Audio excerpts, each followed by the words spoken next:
ভালো রাখে, আল্লাহ তাআলা যেন আপনার মা বাবাকে বেহেশত নসিব করে। কি করবেন, বাবা মা তো কারো চিরদিন বেঁচে থাকে না। বাবা মা এমন একটা জিনিস,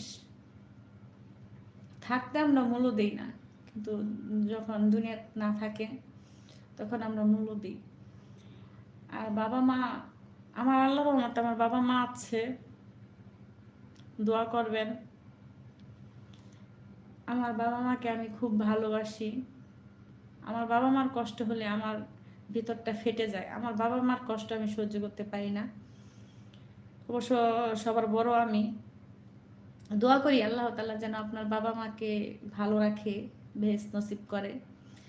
আর জীবন সঙ্গী বেছে নেন, তাহলে আপনার সব দুঃখ দূর হয়ে যাবে।